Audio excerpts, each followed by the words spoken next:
ఇక మన కోమటిరెడ్డి వెంకటరెడ్డి గారు మాట్లాడారండి. ఇంకా ఈ అంశం గురించి కూడా మనం మాట్లాడాలి. కోమటిరెడ్డి వెంకటరెడ్డి గారు ఏం మాట్లాడారో ఒకసారి మనం చూద్దాం. కోమటిరెడ్డి వెంకటరెడ్డి ఏమంటున్నాడు అంటే కాళేశ్వరాన్ని కూలగొట్టాలంటున్నాడు. కాళేశ్వరాన్ని కూలగొట్టాలి.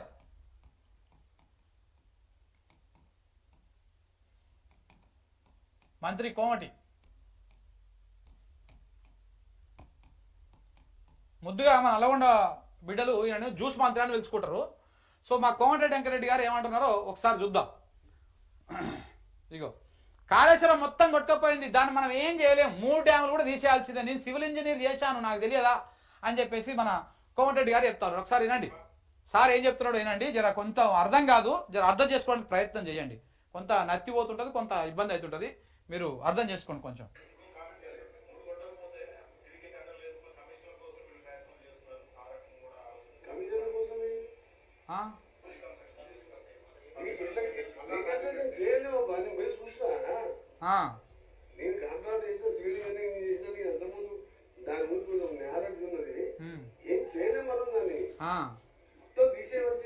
అరే 3 డ్యాములు తీసేయవలసిందే. ఒక సంవత్సరం 2 సంవత్సరం గోదావరి ఒకసారి విపరీతమైన ఫ్లడ్స్ వస్తాయి.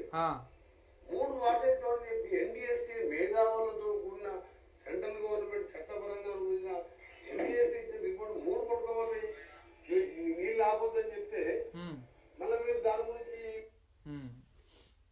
ఏమంటున్నాడు సారు. ఈ కాళేశ్వరం మీద ఉన్నటువంటి కాళేశ్వరం ప్రాజెక్టులో భాగంగా ఉన్నటువంటి 3 బరాదులు ఉన్నాయి కదా, అన్న మేడిగడ్డ, అన్నార, సుందిల్ల, ఈ 3 బరాదులను ఊలగొట్టాల్సిందే అంట.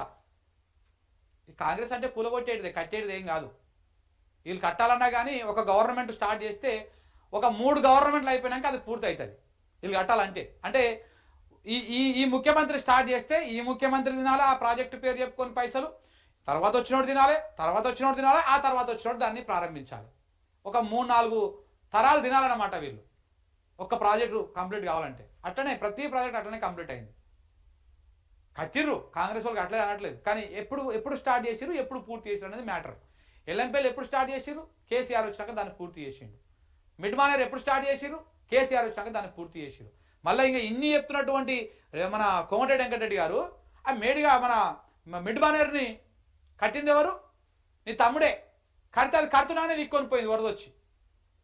మరి నీ లెక్కనే అప్పుడు వాళ్ళు మాట్లాడి ఆ 2014-15 ప్రాంతాలు తీసుకుపోయి మీ గజిబిజి గందరగోళాన్ని తీసుకుపోయి బొక్కలేస్తే ఎట్లా ఉంటుండే పరిస్థితి? కోలుకుందురా? కానీ వాళ్ళు పని చేయలే. వాళ్ళు చేసే తప్పు కూడా గదే. ఆ ఇందిరమ్మిండ్ల స్కామ్లల్లా ఉత్తమ్ కుమార్ రెడ్డిని వదిలేసిర్రు, ఇట్లాంటి దాంట్లల్లా మీ అన్నదమ్ములను వదిలేసిర్రు. వాళ్ళు గట్టిగా పట్టుకొని ఇలాంటి కథను ఎదురు కదా, మీకు అప్పుడు మంచిగా అర్థమవుతుండే సినిమా ఎట్లా ఉంటుండే అని చెప్పేసి. అలా పని చేయలే. ఇప్పుడు మీరు నోటుకు వచ్చినట్టు కాళేశ్వరాన్ని ఊలగొట్టాలంట. ఏది ఆ 3 బరాదులను ఊలగొట్టేసేయాలి, మేడిగడ్డని, అన్నారా, సుందిర్లని. ఎవడైనా మంచి చేయాలనుకున్నాడు కూలగొట్టాలి, దాన్ని కూల్చేయాలి, అది వనికి రాదనేటువంటి మాట వస్తుంది నోట్లోకి వెళ్ళి. అసలు ఏమైంది? మేడిగడ్డకైనటువంటి వ్యవహారం ఏంటిది? తెలియనటువంటి సన్నాసులు ఎట్లా మాట్లాడతారో నాకైతే అర్థమైతలేదు. ఆడ మొత్తం ఉన్నటువంటి బ్లాక్లల్లా ఒక బ్లాకులో కేవలం 2 పియర్స్ మాత్రమే కుంగినాయి. ఆ 2 రిపేర్ చేసుకుంటే 100 నుంచి 150 కోట్ల కంటే మించి కాదు. గది రిపేర్ చేసుకుంటే అయిపోయేదానికి అది వనికే రాదు. నేను సివిల్ ఇంజనీర్ చేసిన, నాకు తెలుసు, దాని మీద అవగాహన ఉంది అని చెప్పేసి కోమటిరెడ్డి వెంకటరెడ్డి గారు మాట్లాడతారు. ఆయన సివిల్ ఇంజనీరు, ఆయన కథ ఏందో ఇప్పుడు కూడా చూపిస్తా చూడండి ఒకసారి. ఏ సివిల్ ఇంజనీర్ చేసిండో, ఏం మాట్లాడిండో ఇక్కడ ఈ మాటలు వినండి ఒకసారి తెలుస్తుంది. 3 ఏళ్లలో కట్టిండు, సంవత్సరం ఒక పంట కూడా నీళ్ళు ఇయ్యలేదు. మేము దాన్ని వాడకుండా 1,52,00,000 మెట్రిక్ టన్నుల 52 లక్షల మెట్రిక్ టన్నుల దాని ముందు ఎన్ని లక్షలు, ఎన్ని కోట్లు, మెట్రిక్ టన్నులు అనేది కొంత స్పష్టంగా జనాలకు అర్థమవుతారు చెప్పడం నేర్చుకోండి. మీరు సివిల్ ఇంజనీర్ చదివిర్రో ఇంకా ఏం చదివిర్రో, దా డ్యామ్లల్లో మీకేం అనుభవం ఉందో తెలియదు, ఆ బ్యారేజ్లల్లో ఈ ఇరిగేషన్ మీద. కానీ మెట్రిక్ టన్నులు 1,40,00,000 మెట్రిక్ టన్నులు అనేది చెప్పబోతున్నావు కదా, అది కొంత జనాలకు అర్థమవుతాడు చెప్పడం నేర్చుకోండి మీరు. ఎందుకంటే జ్యూస్ తాగి నాలుక తిరగకుండా అయిపోయింది. మరి అంతగానం ఐస్ క్యూబ్స్ వేసుకుంటాడా, అంతగానం అందులో ఏం కలుపుకుంటాడో తెలియదు, కానీ ఆ జ్యూస్ ఎక్కువ తాగి మొత్తం నాలుకే తిరుగుతలేదు. వాడకుండా 1,52,00,000 మెట్రిక్ టన్నుల 52 లక్షల మెట్రిక్ టన్నుల ధాన్యాన్ని పండించినాం. Okay right. బా అది వాడకుండా 3 డ్యాములే వచ్చేసి కడితే గ్రావిటీ ద్వారా నీళ్లు వస్తే సంవత్సరానికి 20,000 కోట్ల కరెంటు బిల్లు మిగులుతుంది. కడతప్పుడే వద్దన్నావు. ఎన్డీఎస్సీ వాళ్ళు ఏమి ఇచ్చారు? మేడిగడ్డ కడతప్పుడే వద్దన్నావా నువ్వు? ఒక్క నిమిషం ఆగు, నీకు ట్వీట్ చూపిస్తా. ఏం మాట్లాడాలి మీవి? మీరే మీ ఆనిముత్యాలే, నువ్వే మాట్లాడిన ఆనిముత్యాలు చూపిస్తా. నువ్వే మాట్లాడినటువంటి ఆనిముత్యం ఒకటి ఇప్పుడే చూపిస్తా.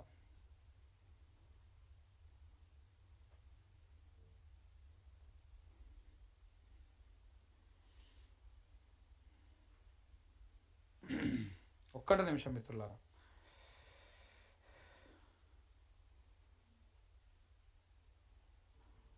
వన్ మినిట్లో ఈయన గతంలో ఇదే కాళేశ్వరం గురించి ఏం మాట్లాడిండో చూపిస్తా. ఇప్పుడు ఎన్ని అబద్ధాలు చెప్తారు సార్, పనికే రాదు.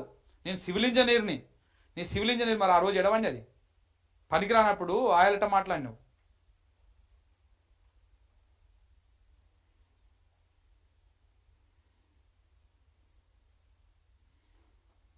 ఆ రోజు ఎట్లా మాట్లాడారు మీరు? వచ్చింది,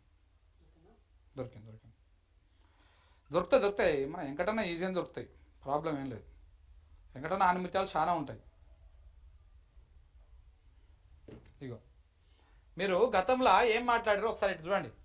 ఇగో దేశ చరిత్రలో మొట్టమొదటి కావచ్చు బహుశా ముఖ్యమంత్రి గారిని కూడా వారికి కూడా అభినందన తెలియజేసుకుంటున్నాం. ఎందుకంటే అభ్యంతరం ఉన్న ప్రాబ్లమ్స్ లో ఉన్న ప్రాజెక్టులు ఆపేసి రీడిజైన్ చేసే పొరపాటు తప్పేం లేదు. మా కాంగ్రెస్ పార్టీ నాయకులు అసెంబ్లీలో ఈ ప్రాణాయత చేవల్ల తుమ్మిడి చర్చ వస్తే కాంగ్రెస్ ఒక నాయకుడు మేము ప్రిపేర్ ఒక నాయకుడు అంటే ఎంత విచిత్రం అంటే, కానీ మనం ఒక బాధ్యత పోస్ట్ లో ఉన్నప్పుడు అది నేర్చుకోవాల్సిన అవసరం ఉన్నది. సో మంచిదే, రీడిజైన్ మంచిదే, కాళేశ్వరం మంచిదే, అద్భుతంగా ఉన్నది.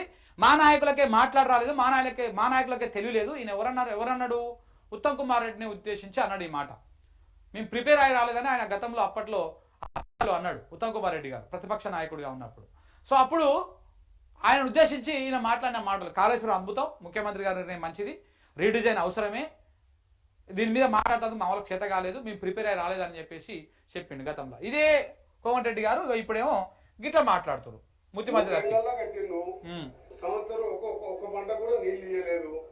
మేము దాన్ని వాడకుండా 1,52,00,000 మెట్రిక్ టన్నుల 52 లక్షల మెట్రిక్ టన్నుల ధాన్యాన్ని పండించినాం. అది వాడకుండా 3 డ్యాములే. నేను 9 ఏళ్ళు కడితే గ్రావిటీ ద్వారా నీళ్లు వస్తే సంవత్సరానికి 20,000 కోట్ల కరెంటు బిల్లు మిగులుతుంది. నువ్వేం సివిల్ ఇంజనీర్ చదివినవో, నీకు సివిల్ ఇంజనీర్ చెప్పినటువంటి చదువు, ఆ చదువు చెప్పినటువంటి పంతులు గారు ఎసవంటి మహానుభావుడు తెలియదు. కానీ తుమ్మిడేటి దగ్గర కడితే గ్రావిటీతో నీళ్ళు వస్తాయన్నావు చూడు, అది నీ తెలివి. ఎట్లా గ్రావిటీతో వస్తాయంటే తుమ్మిడేటి దగ్గర కడితే చెప్పిస్తావా ఎవరితోటో? తుమ్మిడేటి దగ్గర నుంచి ఎత్తి ఎక్కడ పోస్తారు? ఎల్లంపల్లిలో పోస్తారు. ఎల్లంపల్లి ఎంత ఉన్నది? సముద్ర మట్టానికి 148 మీటర్ల ఎత్తులో ఉన్నది. తుమ్మిడేటి ఎంత ఎత్తులో ఉన్నది? 148 మీటర్ల ఎత్తులోనే ఉన్నది. సేమ్ ఉన్నాయి అవి ఇవి. ఎట్ట గ్రావిటీతో వస్తుంది? ఏ రకంగా వస్తుంది? నువ్వు తుమ్మిడేటి దగ్గర కూడా 20 మీటర్లు ఎత్తి పోస్తేనే, 10 మీటర్లు ఎత్తి పోస్తేనే వీడికి నీళ్ళు వస్తాయి. ఆడ కూడా మోటార్లు పెట్టాలి, ఆడ కూడా పంపులు పెట్టాలి, ఆడ కూడా నువ్వు అది చేయాలి, కరెంటు వాడాలి. కరెంటు వాడిన తర్వాత ఆడ చిగురు నీళ్ళు ఎత్తిపోసుకోవాలి. అది కూడా మీకు తెలుసో తెలియదో, లేకపోతే అబద్ధాన్ని ఎందుకు ఇట్లా ప్రచారాలు చేస్తూ ఉన్నారో, మీరు తెలంగాణ రక్తమేనా మీ లోపల ఉన్నది, లేకపోతే ఇంకా సమైక్య పాలకుల వ్యవహారాన్ని ఇంకా మీరు మోస్తా ఉన్నారా ఏందో అర్థం కాదు. మీ కాంగ్రెస్ అంటేనే జీవితంలో మీరు తెలంగాణకి ఎన్నడూ మంచి పని చేసిన వాళ్ళు కాదు. మీరు మీ జిందగీలో లేదు, మీ రక్తంలో లేనే లేదు. అది గిట్లా అబద్ధాలు ప్రచారం చేసుకుంటా తుమ్మిడేటి దగ్గర నుంచి గ్రావిటీతో నీళ్ళు వస్తాయంట. చెప్పు తీసుకొని కొట్టాలి ఎవడన్నా గిట్లా అంటే. ఆడ కూడా మోటార్లు పెట్టాలి, ఆడ కూడా పంపులు పెట్టాలి, ఆడ కూడా కరెంటు వాడాలి, ఆడ కూడా 10 మీటర్లో 20 మీటర్లో ఎత్తి పోస్తేనే ఆ నుంచి వాటర్ వస్తాయి ఎల్లంపల్లికి. ఉట్టిగానేమేమి రావు. ఈ మాత్రం సోయి లేకుండా అబద్ధాలు ప్రచారం చేసుకుంటా, అది కూడా ఆ తుమ్మిడేటి దగ్గర కట్టినా కానీ మనకు సంవత్సరం అంతా కొట్టుకున్న 60 టీఎంసీలు వస్తే మహా ఎక్కువ. అక్కడి నుంచి ఉన్న నీళ్ళన్నీ కింద వదిలిపెట్టి మేము గాంధీ తెచ్చుకొచ్చుకుంటాము, తుమ్మిడేటి నుంచి తెచ్చుకుంటాము, ఈ 3 బరాదులు ఊలగొడతాము.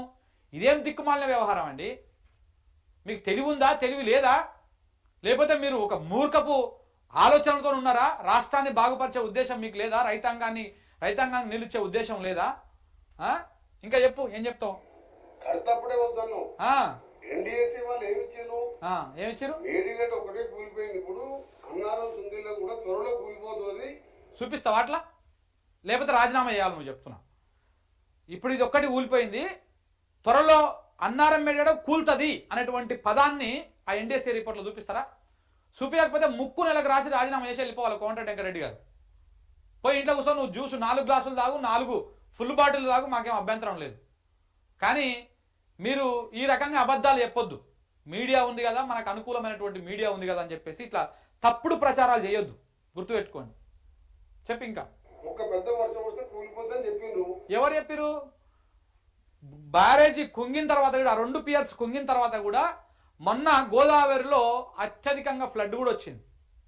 అయినా దానికి ఏం కాలేదు. మన బీఆర్ఎస్ వాళ్ళు అందరు కలిసిపోయి సూచిగా మేము కూడా న్యూస్ లైన్ అదే మేడిగడ్డ బరాజ్ మీద నిలబడి వెనకంగా బరాజ్ మొత్తాన్ని చూపించుకుంటా మేము లైవ్ కూడా ఇచ్చినాం కదా. మార్నింగ్ న్యూస్ అక్కడి నుంచే చేసినాం. చాలామంది ప్రజలకు వాస్తవాలు చూపించినాం మేము అక్కడి నుంచి చేసినాం కదా. మొన్న కూడా అద్భుతంగా వచ్చింది ఫ్లడ్. అంత ఫ్లడ్ వచ్చినా కానీ లక్షల క్యూసెక్కులు ఒకేసారి వచ్చినాయి ఆడంగా. అయినా కానీ చెక్కు జరలే, అంత డ్యామేజ్ అయినా కానీ అది ఆ 2 పియర్స్ కుంగినా కానీ. కేవలం ఏదో మీరు మీ కాంగ్రెస్ వాళ్ళు ఏదో కుట్ర చేశారనేటువంటి వ్యాఖ్యల వెనుక ఆశ్చర్యం ఏం లేదు. నిజంగా ఏదో జరిగింది, ఏదో కుట్ర జరిగింది, దాని వెనకాల ఏదో వ్యవహారం ఉన్నది. ఎన్డీఎస్సీ అంటే మాది కాదు, కేంద్ర ప్రభుత్వం చట్టం రూపేణ పార్లమెంట్ లో తీసుకొచ్చి రాష్ట్రపతి ఆమోదంతో వచ్చిన నేషనల్ డిజాస్టర్. ఏంది అది? ఎన్డీఎస్సీ అంటే నేషనల్ డిజాస్టర్ అంట. అదంట ఇది ఈయన సివిల్ ఇంజనీరింగ్ జ్ఞానం పరిజ్ఞానం. ఎన్డీఎస్సీ అంటే నేషనల్ డ్యామ్ సేఫ్టీ అథారిటీ. దాన్ని నువ్వు నేషనల్ డిజాస్టర్ అని చెప్పేసి ఏదో చెప్తున్నావు అంటే ఇక నీ తెలివి నీ సివిల్ ఇంజనీర్ తెలివి ఈ రకంగా ఉంటుంది అన్నట్టు. మీరు మాట్లాడతారు వచ్చి తెలంగాణ సమాజానికి నీతులు చెప్తారు. ఒకసారి ఇంటికి పోయినాక చూసుకోండి, మనం మాట్లాడేది ప్రజలకు అక్కడికి వచ్చేటిదా, అట్లీస్ట్ మనకన్నా అక్కడికి వస్తుందా, ప్రజలు ఏమంటున్నారు కిందికి పోయి చూసుకోండి, ఒకసారి చర్చ చేయండి. అరే మనం మంచిగానే మాట్లాడినామా అని చెప్పేసి న్యూట్రల్ ప్రజలను అడగండి. నీ కార్యకర్తలను నువ్వు ఇక ఏం చెప్తే అది గంగిరెద్దులు లెక్క తలకాయలు ఊపుతారు అలా, అంతే గొర్రెల లెక్క. అట్లా కాదు, ప్రజలను సాధారణ ప్రజలను ఒక మేధావి వర్గాన్ని పిలిచి కూర్చోబెట్టి అడగండి, ఒకటి ఇంటలెక్చువల్ని పిలిచి కూర్చోబెట్టి అడగండి, నేను చెప్పింది కరెక్టేనా, తెలంగాణకు అక్కడికి వచ్చేటిదేనా, ఇది కాదా అని వాళ్ళు చెప్తారు. సార్ మీరు చెప్పేది మొత్తము లంగం ముచ్చట్లు లఫంగం ముచ్చట్లు అబద్ధాలు చెప్తున్నారు మీరు, ఈ తప్పుడు ప్రచారాలు చేయకండి, తెలంగాణ సమాజం మిమ్మల్ని క్షమించదు. ఎన్డీఎస్సీ అంటే ఈ నేషనల్ డిజాస్టర్ అని ఇట్లాంటివన్నీ కూడా చెప్పే ప్రయత్నం చేయకండి అని చెప్పేసి. సో కాబట్టి ఇంక బంద్ పెట్టేసేయి. ఆ నివేదికనే ఇప్పటిదాకా మీరు బయట పెట్టరు ఆ నివేదిక. ఇక గిట్లా ఈ మహానుభావులు అందరూ కలిసి కాళేశ్వరాన్ని కూలగొడతారంట. ఇప్పుడు మేడిగడ్డని అన్నారాన్ని సుందిల్లని ఈ మూడింటిని కూలగొట్టేసి తుమ్మిడిహెట్టి దగ్గర కడతారంట. తుమ్మిడిహెట్టి దగ్గర కట్టి గ్రావిటీ నుంచి ఎల్లంపల్లికి నీళ్ళు ఇస్తారంట. మరిగా ఎట్లిస్తారో వెంకటరెడ్డి ఇవ్వాలి, మన రేవంత్ రెడ్డి గారు ఇవ్వాలి, ఉత్తమ్ కుమార్ రెడ్డి గారు ఇవ్వాలి, ఎట్టిస్తారో చూడాలి. కట్టాలా మీరు కట్టుర్రి. పోనీ ఈ 3 బంద్ పెట్టరు, కులగొట్టకూరి పాపాత్ములారా, ఏం కులగొట్టకూరి, ఉంటాయి అట్లనే, అవి ఏం కావు. ఆ గేటు తెరిచి సపరేట్ కూడా ఊక్కోరి. మీరు తుమ్మిడి దగ్గర కట్టుర్రి పోయి. ఇప్పుడు కేసీఆర్ 3 ఏళ్లలో మొత్తం కాళేశ్వరాన్ని కట్టిండు కదా, మీకు కూడా ఇంకొక 3 ఏళ్ళు ఉన్నాయి. ఈ 3 ఏళ్లలో తుమ్మిడి దగ్గర ఒక్క బ్యారేజ్ కట్టండి. మీకు దమ్ము ఉంటే, నిజంగా మీకు రోషం ఉంటే, మీరు తెలంగాణ బిడ్డలే అయితే, మీ ప్రభుత్వం తెలంగాణ మంచి కోసమే పనిచేస్తే, మీకు దమ్ముంటే తుమ్మిడేటి దగ్గర ఈ 3 సంవత్సరాలల్లో బ్యారేజ్ కట్టి ఎల్లంపల్లికి నీళ్లు తీసుకొచ్చి తెలంగాణ సమాజానికి తెలంగాణ రైతాంగానికి నీళ్లు ఇవ్వండి. అప్పుడు మిమ్మల్ని నిజంగా ఒప్పుకుంటుంది తెలంగాణ సమాజం. చేస్తారేమో చేసి చూపియండి ఫస్ట్ ఇమ్మీడియట్గా. మళ్ళీ ఎట్లా 148 కడతామంటే చెప్పులు మెడలకేస్తాం తెలంగాణ ప్రజలు, గుర్తుపెట్టుకోరు. 148 మీటర్ల ఎఫ్ఆర్ఎల్ కాదు, 152 మీటర్ల ఎఫ్ఆర్ఎల్తో కట్టండి. 152 మీటర్ల ఎఫ్ఆర్ఎల్ తోటి మీరు ఆ డ్యామ్ను కట్టాలి తుమ్మిడేటి దగ్గర. దాన్ని ఆ నుంచి నీళ్ళు తీసుకురావాలి, ఎల్లంపల్లి పోయాలి, ఎల్లంపల్లి నుంచి మొత్తం అన్ని తెలంగాణ మొత్తానికి కాళేశ్వరం నుంచి ఎన్ని నీళ్ళు ఇస్తామో అన్ని నీళ్ళు ఇవ్వాలి. మీరు ఇవ్వాలి, ఇచ్చి చూపించాలి. మీకు కూడా 3 ఏళ్ల సమయం ఉంది. కేసీఆర్కు 3 ఏళ్లలోనే మొత్తం కాళేశ్వరంలో 3 బ్యారాజులు, లిఫ్టులు, పంపులు, సబ్స్టేషన్లు, ఇన్ని టన్నెళ్ళు, కాలువలు, రిజర్వాయర్లు ఇన్ని కట్టిండు 3 ఏళ్లలోనే ఆయన. మీరు 3 ఏళ్ళలో ఒక్క బరాజ్ కట్టండి. ఆ బ్యారేజో మరి డ్యామో, మీరు మరి డ్యామ్ కడతారో బ్యారేజ్ కడతారో మీ ఇష్టం, కట్టండి. కట్టి అక్కడ నుంచి ఎత్తి తెలంగాణ సమాజానికి నీళ్ళు ఇవ్వండి, తెలంగాణ రైతాంగానికి నీళ్ళు ఇవ్వండి. అప్పుడు మీరు మొగోళ్ళని, మీరు నిజంగా కాంగ్రెస్ నిజమే అని చెప్పేసి తెలంగాణ సమాజం నమ్ముతుంది. ఈ 3 బరాజులు బంద్ పెట్టండి. ఈ 3 ఏళ్ళలో అది కట్టేసి నీళ్ళు ఇవ్వండి. లేకపోతే అన్ని మూసుకొని మేడిగడ రిపేర్ చేసి తెలంగాణ సమాజానికి నీళ్ళు ఇవ్వండి. లేకపోతే జనాలు, తెలంగాణ జనాలు ఏమో, రైతులు ఏమో అంత అమాయకులేం కాదు, చూస్తున్నారు, 2 సార్లు నుంచి చూసిర్రు. ఇక నెక్స్ట్ టైం కూడా మీరు గిట్టనే కథలు పడరంటే మీకు ఉరికిస్తారు.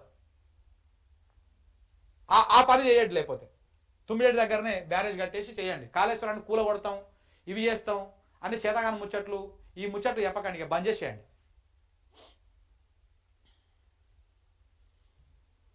ఈయనకి ఎందుకు ఇస్తారా మైకు నాకు అర్థం కాదు. అంటే వెంకటరెడ్డికి ఇస్తారు. ఆ వెంకటరెడ్డితో మాట్లాడేయకురి, కాంగ్రెస్ వాళ్ళకి అర్థమైతే లేదు. మీ ఉన్న కాంగ్రెస్ పరువు ఆ వాటర్లో నీళ్లు కలిసి ఆ ఎస్ఎల్బిసి కూలిపోయిందని చెప్పిన ఆయనటువంటి వ్యక్తి, ఆయనకి ఇయ్యకురి మీరు అవకాశం. మొత్తం ఆగం చేసి పెడతాడు.